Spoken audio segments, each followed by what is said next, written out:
Student આજે આપણે તુલનાત્મક રેડોક્સ પ્રક્રિયાનો પ્રયોગ નંબર 3 જોશું. ચાલો આપણે અલગ રીતે કોબાલ્ટ ધાતુને નિકલ સલ્ફેટના દ્રાવણમાં રાખીએ તો શું થાય તેનો અભ્યાસ કરીએ. દ્રાવણમાં નિકલ સલ્ફેટ છે, એમાં કોબાલ્ટ ધાતુનો સળિયો ડૂબાયો. एक्चुअली कोबाल्ट वत्ता निकल सल्फेट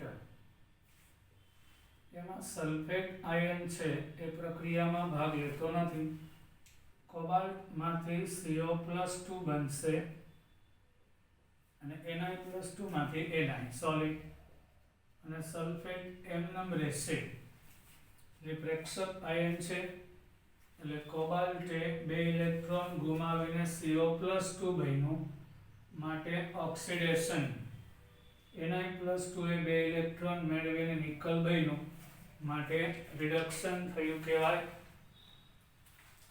એ પ્રક્રિયા દર્શાવેલી છે. રાસાયણિક કસોટીના પરિણામ જણાવે છે કે સંતુલન સમયે Na+2 અને CO+2 ની હાજરી મધ્યમ સાંદ્રતાએ જોવા મળે છે. मतलब કે એમાં પ્રક્રિયક પણ હાજર છે એટલે બધું જ કોબાલ્ટ છે એ કોબાલ્ટ+2 આયનમાં ફેરવાઈ જતો નથી. મતલબ એ થાય અને બધો જ Na+2 નિકલમાં ફેરવાઈ જતો નથી. એટલે સંતુલને એમાં કોબાલ્ટ+2 અને Na+2 મધ્યમ સાંદ્રતાએ જોવા મળે. આ કિસ્સામાં સંતુલન પ્રક્રિયકો એટલે કોબાલ્ટ અને Na+2 અને નિકલ CO+2 ને Na ની તરફેણ કરતું નથી. એટલે સંતુલન સ્થાપિત થઈ ગયા પછી તેનો જથ્થો અચળ રહેશે. હવે ઇલેક્ટ્રોન ગ્રહણ કરવા માટેની સ્પર્ધા આપણને એસિડ અણુ વચ્ચે થતી પ્રોટોન મુક્ત કરવાની સ્પર્ધાને યાદ અપાવે છે. હા, આપણે ભણી ગયા કે હાઇડ્રોક્લોરિક એસિડ હોય તો એનું પ્રોટોન ગુમાવવાનું વલણ વધારે છે એટલે પ્રબળ એસિડ છે. અને એસિડિક એસિડમાંથી H+ ઓછા ઉત્પન્ન થાય એટલે નિર્બળ એસિડ છે. પ્રોટોન ગુમાવવાનું વલણ વધારે એટલે પ્રબળ એસિડ. એની આપણને યાદ અપાવે છે ચેપ્ટર 7. બસ એ જ રીતે ઇલેક્ટ્રોન ગુમાવવાની વૃત્તિ. આ સામ્યતા સૂચવે છે કે ઇલેક્ટ્રોન ગુમાવવાની પ્રવૃત્તિ આધારિત ધાતુ અને તેના આયનની એક એવી યાદી તૈયાર કરવામાં આવે પ્રયોગ દ્વારા. આવી કેટલીક તુલનાઓ પણ કરી છે. આપણે જાણીએ છીએ કે ઝીંક કોપરને અને કોપર સિલ્વરને ઇલેક્ટ્રોન આપે છે. મતલબ ઝીંક સાથે કોપર હોય તો ઝીંક ઇલેક્ટ્રોન ગુમાવે કોપર મેળવે છે.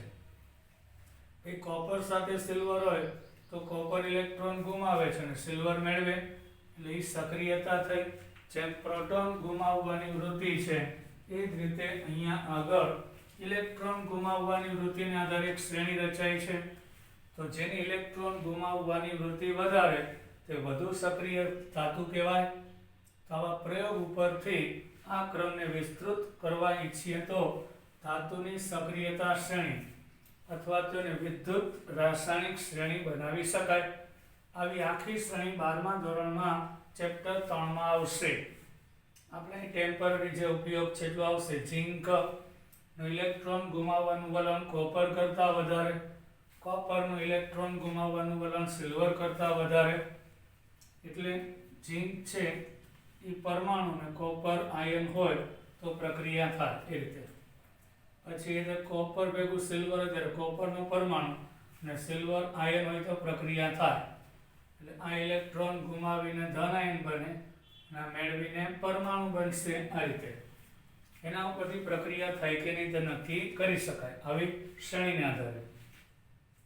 વિભિન્ન ધાતુ વચ્ચે થતી ઇલેક્ટ્રોનની સ્પર્ધાની મદદથી આપણે એવા કોષ બનાવી શકીએ કે જે વિદ્યુત ઉર્જાનો સ્ત્રોત હોય અને આવા કોષને આપણે ગેલ્વેનિક કોષ કહીએ છીએ. એ પણ 12મા ધોરણમાં આવશે. ધારો કે એક પાત્રમાં ઝીંકનો સળિયો અને બીજા પાત્રમાં કોપરનો સળિયો ડુબાડીએ તો ઝીંક છે ઝીંક સલ્ફેટના દ્રાવણમાં અને કોપર સલ્ફેટમાં. અહીંયા તાર રાખી દઈએ તો અહીંયા આગળ ઇલેક્ટ્રોનનું વહન થશે, એટલે વધુ સક્રિય ધાતુ છે ઇલેક્ટ્રોન ગુમાવશે અને ઓછી સક્રિય છે એ મેળવશે, એટલે આગળ તારમાં પ્રવાહ વહેશે અને વિદ્યુત ઉર્જા મેળવી શકાય છે. આ કોર્સ 12મા ધોરણના કોર્સમાં છે, તેના વિશે આપણે 12મા ધોરણમાં વિગતવાર શીખીશું. એટલે ઇલેક્ટ્રોનનો વિનિમય થાય કે વિદ્યુત ઉર્જા મેળવી શકાય છે. હવે આ ચેપ્ટરનો સૌથી ઇમ્પોર્ટન્ટ પોઈન્ટ ઓક્સિડેશન અંક. ઇંગ્લિશમાં આપણે ઓક્સિડેશન નંબર કહીશું. હવે ખાસ સાંભળજો, આપણે આધુનિક વ્યાખ્યા શીખી ગયા. કોઈ પણ તત્વની ઇલેક્ટ્રોન ગુમાવવાની ક્રિયા એટલે ઓક્સિડેશન અને કોઈ પણ તત્વની ઇલેક્ટ્રોન મેળવવાની ક્રિયા એટલે રિડક્શન.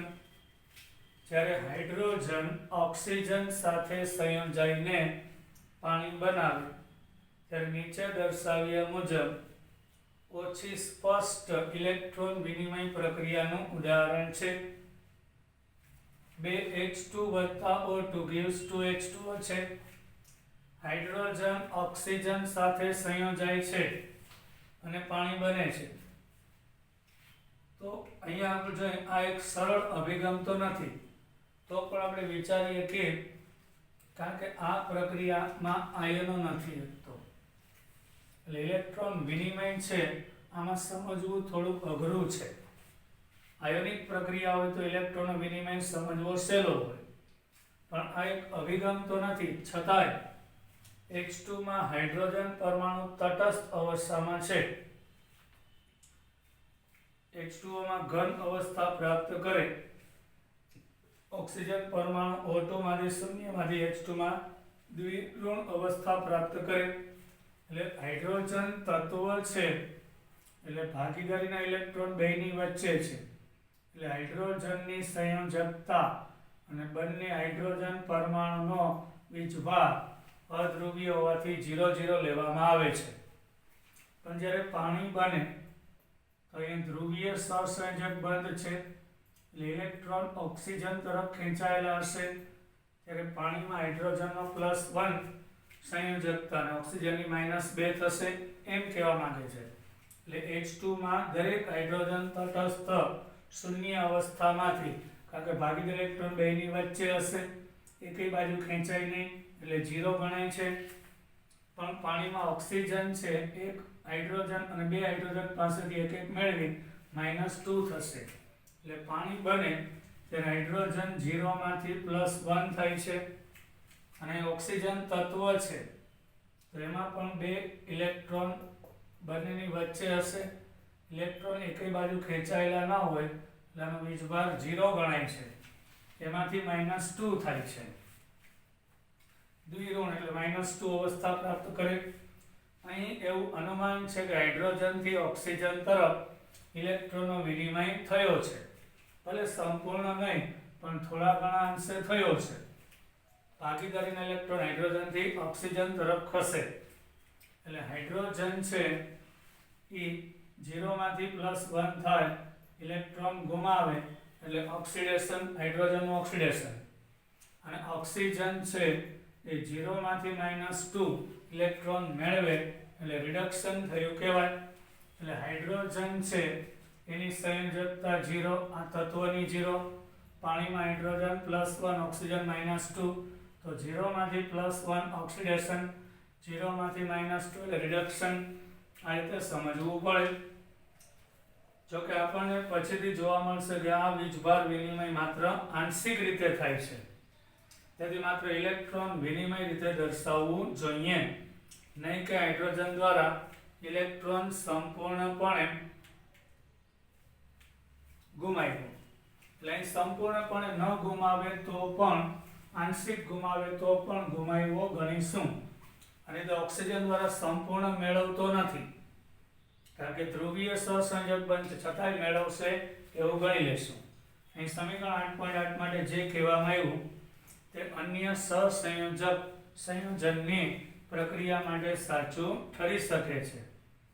બરાબર. એટલે અહીં ઇલેક્ટ્રોન વિનિમયના આધારે આપણે જોઈએ તો પાછું એકવાર હાઇડ્રોજન તત્વ છે એટલે એનો વીજભાર 0, ઓક્સિજન તત્વ એટલે 0, પાણી બનશે ત્યારે હાઇડ્રોજન +1 અને ઓક્સિજન અંશત ધન હોય, અંશત ઋણ 2 વખત એટલે આને +1 અને -2 ધારી લઈએ તો હાઇડ્રોજન છે 0 માંથી +1 થાય મતલબ કે એક ઇલેક્ટ્રોન ગુમાવ્યો છે, ઓક્સિજન 0 માંથી -2 થાય એટલે 2 ઇલેક્ટ્રોન મેળવા, એટલે ઓક્સિજનનું રિડક્શન હાઇડ્રોજનનું ઓક્સિડેશન થાય એવી ગણતરીઓ લેશું.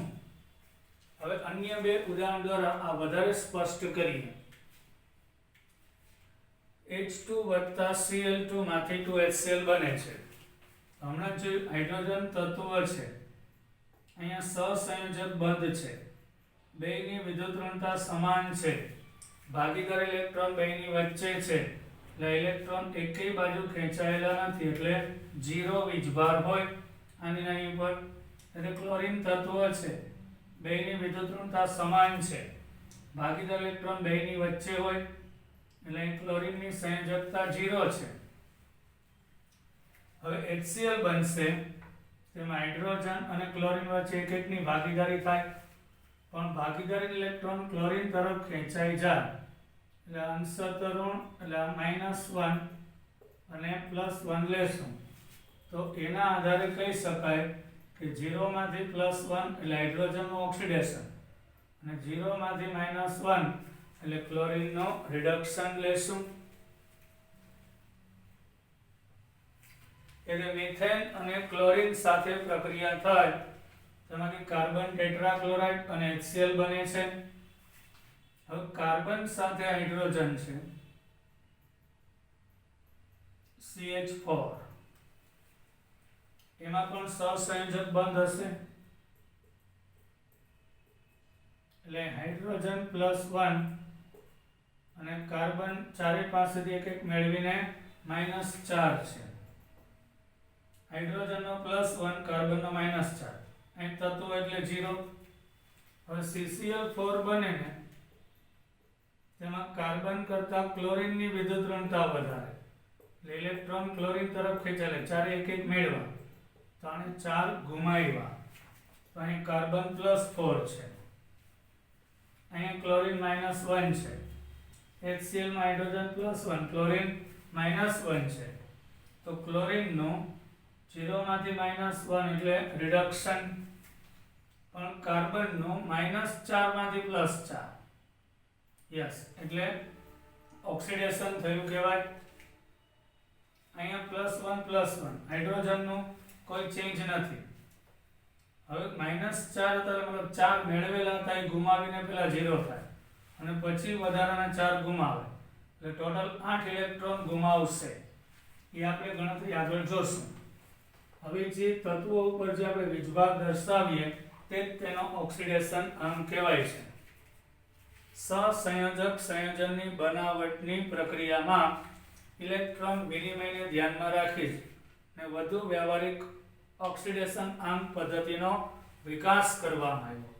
એટલે કે સંયોજન આયોનિક હોય તોય ભલે, સહસંયોજક હોય તોય ભલે, તો સહસંયોજક બંધમાં ઇલેક્ટ્રોન કઈ બાજુ ખસે એના આધારે ઓક્સિડેશન અંગ પદ્ધતિનો વિકાસ થયો.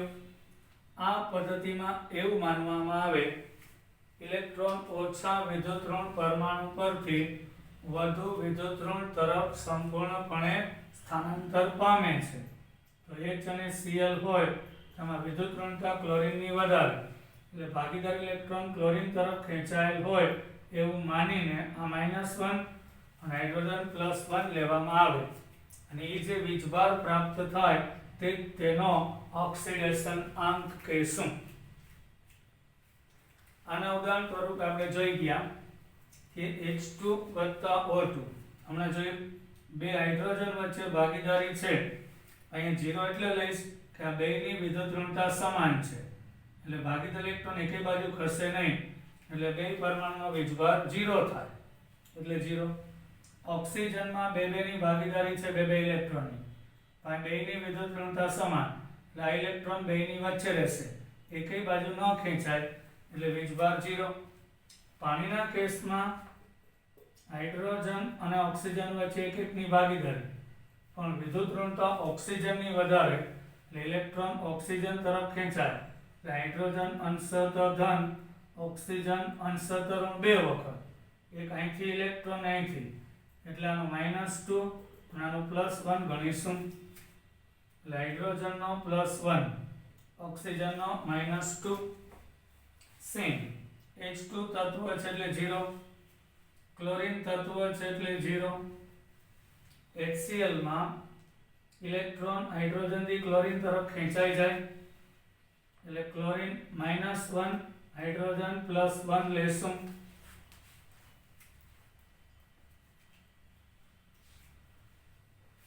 એ રીતે એટલે અહીંયા 0 માંથી +1 ઓક્સિડેશન હાઇડ્રોજનનું ઓક્સિડેશન થાય છે અને ક્લોરીનનું ઓક્સિજનનું રિડક્શન અહીંયા હાઇડ્રોજનનું ઓક્સિડેશન અને ક્લોરીનનું રિડક્શન હમણાં આપણે ગણતરી કરી અહીંયા કાર્બનનો -4 છે એમાંથી +4 થાય હાઇડ્રોજનનો +1 એટલે કાર્બનનું ઓક્સિડેશન ક્લોરીન 0 માંથી -1 બે જગ્યાએ અહીંયા 0 માંથી -1 0 માંથી -1 એટલે રિડક્શન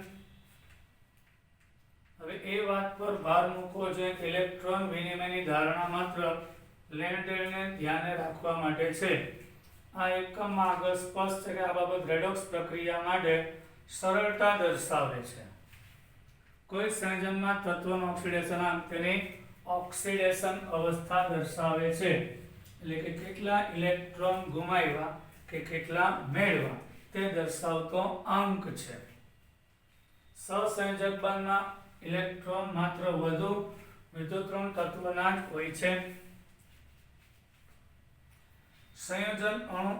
સંયોજન કે આયનમાં કયું તત્વ વધુ વિદ્યુતઋણ છે તે યાદ રાખવું કે જાણવું હંમેશા શક્ય નથી આ માટે ઓક્સિડેશન નક્કી કરવાના કેટલાક નિયમ બનાવવામાં આવેલા છે પણ એટલું ફાઇનલ એક નોંધ લખી લેજો સંખ્યા રેખા જ્યારે વીજભાર આ સંખ્યા રેખા છે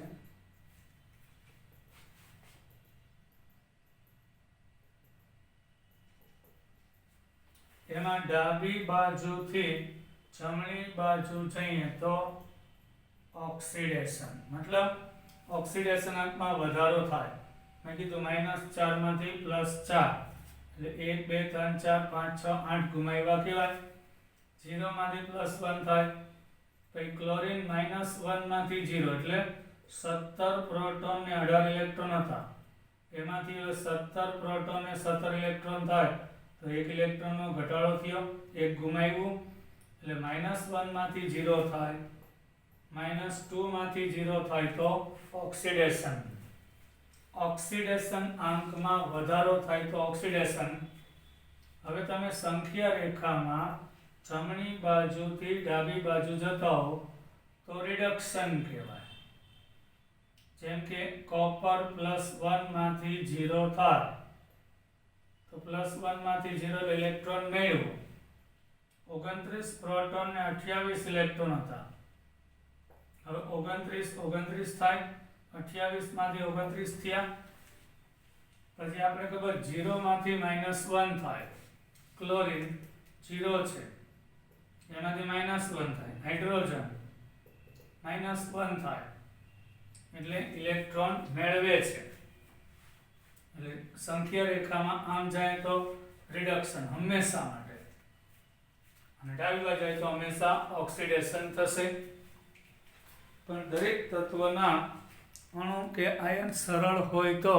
સહેલાઈથી ઓક્સિડેશન નક્કી થઈ જાય પણ બધા જ અણુ કે આયન સરળ હોતા નથી એટલે આવા કેસમાં ઓક્સિડેશન આંક સહેલાઈથી નક્કી ના થાય આ માટે આપેલા અણુ કે આયનમાં ઓક્સિડેશન આંક નક્કી કરવા માટે કેટલાક નિયમ નક્કી કરવામાં આવેલા છે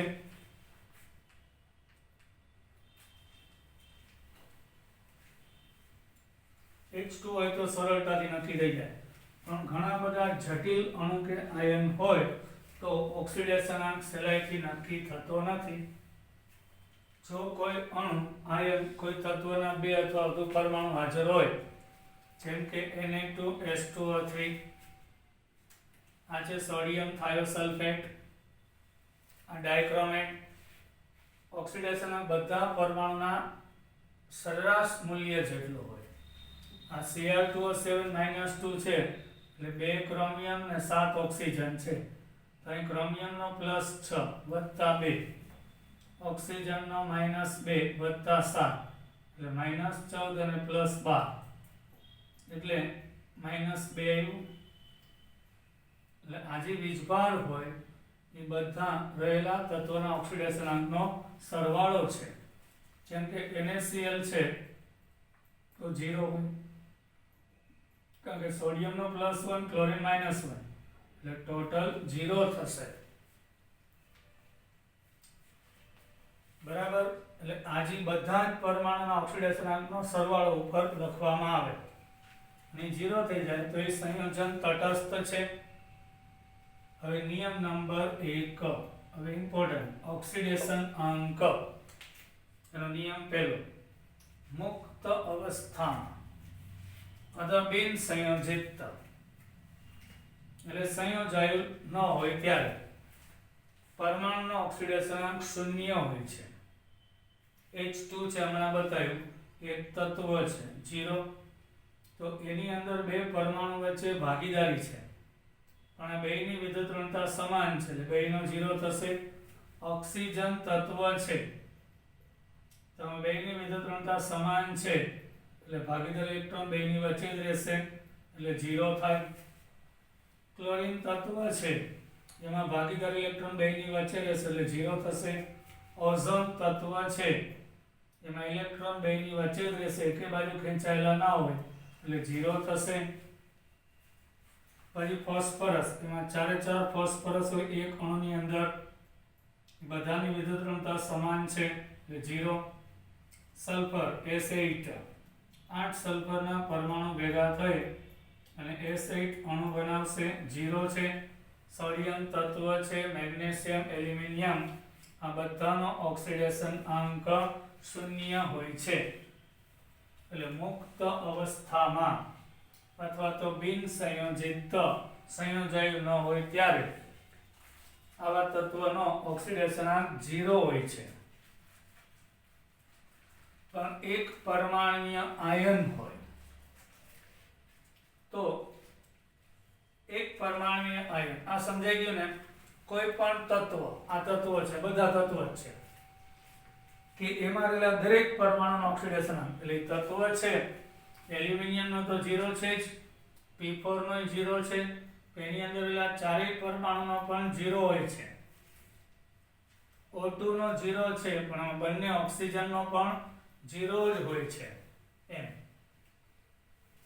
એક પરમાણુય આયન, એક પરમાણુ પર જે વીજભાર હોય તે તેનો ઓક્સિડેશનાંક કહેવાય.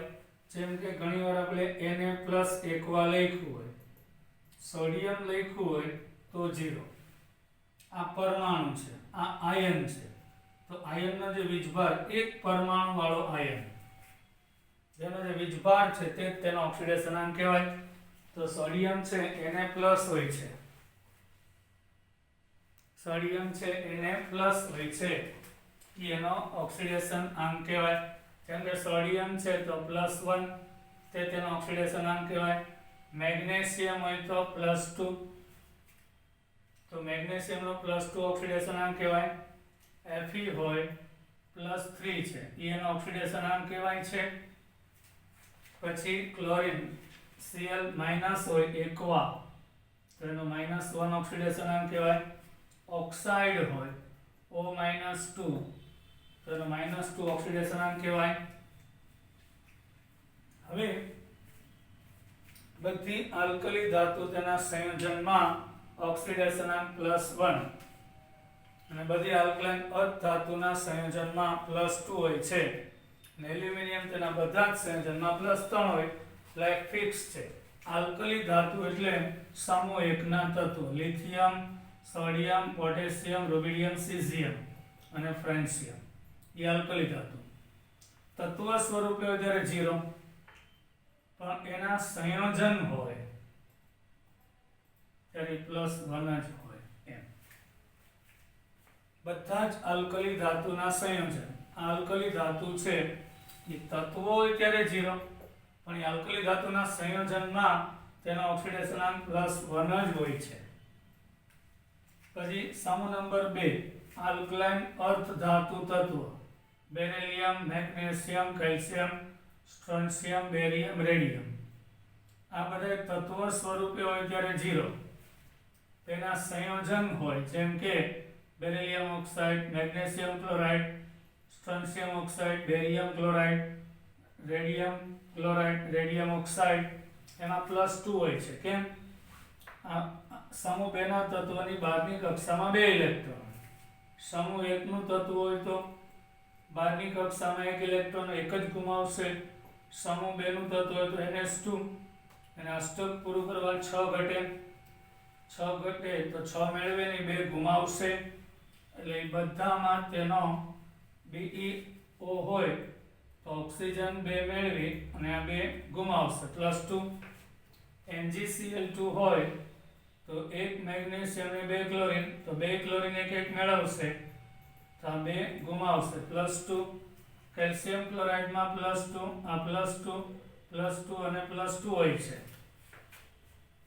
હવે એલ્યુમિનિયમ છે એનો પરમાણુ ક્રમાંક 13, 2, 8 અને 3. એલ્યુમિનિયમ તત્વો હોય ત્યારે 0, પણ એલ્યુમિનિયમનું સંયોજન હોય AlCl3, તેમાં એલ્યુમિનિયમ +3 અને 3 ક્લોરીનનો -1, એટલે એલ્યુમિનિયમના સંયોજનમાં તેનો ઓક્સિડેશન અંક +3 હોય છે. આ રીતે ઓક્સિડેશન અંક નક્કી કરવામાં આવે છે.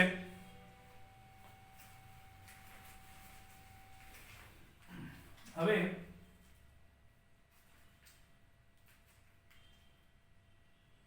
નિયમ નંબર 3, મોટા ભાગના ઓક્સિજનના સંયોજનમાં ઓક્સિજનનો ઓક્સિડેશનાંક -2 છે. યસ, મોટા ભાગના, જેમ કે H2O જોયું તેમાં -2 છે. સોડિયમ ઓક્સાઇડ હોય તેમાં Na+ અને O -2 છે. મોટા ભાગના ઓક્સિજનના સંયોજનમાં એનો વીજભાર એટલે ઓક્સિડેશનાંક -2 હોય છે. પણ જો કે તેમાં આપણે 2 પ્રકારના અપવાદ જોવા મળે. પહેલો અપવાદ છે પેરોક્સાઇડ અને સુપરઓક્સાઇડ છે. O-2 હોય તો એને ઓક્સાઇડ કહેવાય. જેમ કે બેરિયમ સાથે ઓક્સિજન છે તો આ +2 ને -2 એટલે બેરિયમ ઓક્સાઇડ છે. પરંતુ H2O2 હોય, હાઇડ્રોજન પેરોક્સાઇડ, સોડિયમ પેરોક્સાઇડ, એમાં એનો ઓક્સિડેશનાંક -1 હોય છે. એ તમે બતાવો. 2 ઓક્સિજન 2 હાઇડ્રોજન સાથે જોડાય. જો પાણીમાં 2 હાઇડ્રોજન 1 ઓક્સિજન છે એટલે બંને હાઇડ્રોજન પાસેથી એક મેળવશે એટલે -2 એટલે એ ઓક્સાઇડ કહેવાય. હવે અહીંયા ઓક્સિજન ઓક્સિજન વચ્ચે ભાગીદારી અને ઓક્સિજન હાઇડ્રોજન વચ્ચે, તો O અને O વચ્ચે ભાગીદારી હોય, ઇલેક્ટ્રોન વચ્ચે હોય, મેળવીને ને ગુમાવીને, અહીંથી એક મેળવીને -1 એટલે બંને ઓક્સિજનનો થઈને -2 એટલે એને પેરોક્સાઇડ કહેવાય. પણ એક ઓક્સિજનનો તો -1 જ થાય, એટલે જ્યારે ઓક્સિજનનો ઓક્સિડેશનાંક -1 હોય એટલે બેયનો થઈને -2 એટલે એકના ભાગે તો -1 જ થાય, એટલે એને પેરોક્સાઇડ કહેવાય છે. આવું જ સોડિયમ પેરોક્સાઇડ હોય. સોડિયમ પાસેથી 1 ઇલેક્ટ્રોન મેળવે છે, અહીંથી 1 મેળવે છે, પણ અહીંયા જે ભાગીદારી છે એ ઇલેક્ટ્રોન બેયની વચ્ચે હશે, એકેય બાજુ મેળવેલા ના કહેવાય, એટલે આનો -1 થાય. એટલે સોડિયમ પેરોક્સાઇડ હોય કે હાઇડ્રોજન પેરોક્સાઇડ, એમાં એનો -1 હશે. એટલે ઓક્સિજન -1 હોય પણ એને ટૂંકમાં O2 -2 એટલે બેયનો થઈને માઈનસ એટલે એકનો -1 થાય છે. પછી આવશે સુપર ઓક્સાઇડ. એમાં potassium super oxide and rubidium super oxide એમાં -1 હોય છે KO2 અને RbO2. આ તો ફિક્સ છે. પોટેશિયમ એક જ ઇલેક્ટ્રોન ગુમાવશે તો આ બે થઈને એક મેળવશે. એટલે આવું હોય છે O અને O વચ્ચે ભાગીદારી મેળવેલા ગુમાવેલા આ એક જ ગુમાવશે તો આ બે થઈને એક મેળવે તો બેયના ભાગે -1 આવે ને. બેયનો થઈને -1 તો દરેક ઓક્સિજનનો તો અડધો આને મેળવેલો કહેવાય. આ બે થઈને એક મેળવે છે આ એક ગુમાવે છે એટલે બે ઓક્સિજન વચારે એક ઇલેક્ટ્રોન મેળવે છે એટલે એનો આખાનો -1 પણ દરેકે અડધો અડધો મેળવેલો કહેવાય. એટલે સુપર ઓક્સાઇડમાં O2 -1 લખાય એટલે દરેક ઓક્સિજનનો -1 થશે તો એને સુપર ઓક્સાઇડ કહેવામાં આવે છે. હવે ઓક્સિજનનો ઓક્સિડેશન ધન પણ થશે. ઓક્સિજનનો ઓક્સિડેશન પ્લસ પણ હોય છે. હા, આખા આવર્ત કોષ્ટકમાં સૌથી વિદ્યુત ઋણતા કોની વધારે? ફ્લોરિન. એના પછી ઓક્સિજન આવે અને પછી બધા વિદ્યુત ઋણતા આવે 4 અને 3.5. આવર્ત કોષ્ટકમાં બધા તત્વો કરતા ઓક્સિજનની વિદ્યુત ઋણતા વધારે એટલે અન્ય કોઈ પણ તત્વો સાથે વધારે માઇનસ, પણ એ ફ્લોરિન સાથે હોય ત્યારે ગુમાવશે. તો ઓક્સિજન ડાયફ્લોરાઇડ હોય તો આ ફ્લોરિનેટ મેળવશે, એક મેળવશે, પોતે 2 ગુમાવીને +2 હોય છે. ઓક્સિજન ડાયફ્લોરાઇડમાં +2 અને ડાયઓક્સિજન ડાયફ્લોરાઇડ હોય O2F2 હોય તેમાં +1. કેમ? આ બે વચ્ચે ભાગીદારી હોય એ તો મેળવેલી ગુમાવેલી નહીં એટલે અહીંથી એક ગુમાવશે, અહીંથી એક, તો ઓક્સિજન +1 હોય છે. આ ઓક્સિડેશનની બંધન સ્થિતિ ઉપર આધારિત હોય. આ મૂલ્ય ધન સંખ્યા હોય છે. એનું કારણ કીધું મેં. ઓક્સિજન ફ્લોરિન સાથે જોડાય તો વિદ્યુત ઋણતા ફ્લોરિનની વધારે છે એટલે ઓક્સિજનના મોટા ભાગના સંયોજન બેરિયમ ઓક્સાઇડ, પાણી, આ બધામાં -2. પણ યાદ રાખવાનું, હાઇડ્રોજન પેરોક્સાઇડ હોય, સોડિયમ પેરોક્સાઇડ હોય તો એમાં એક ઓક્સિજનનો -1, સુપર ઓક્સાઇડ હોય તો એકનો -1/2. પણ ઓક્સિજન ઓક્સિડેશન ધન એક જ સ્થિતિમાં હોય ફ્લોરિન સાથે જોડાય ત્યારે. તો OF2 માં આનો +2, O2F2 માં એકનો +1, બેનો +2 ને -2 તો એકનો +1 થશે. હવે 3 નિયમ આપણે શીખ્યા. વધુ નેક્સ્ટ લેક્ચરમાં આગળ જોશું. હવે આનો આપણે આગળ નિયમ જોશું એટલે મજા આવી જશે. આજે અહીં સુધી રાખીએ છીએ. ફરી પાછા મળીશું. જય હિન્દ.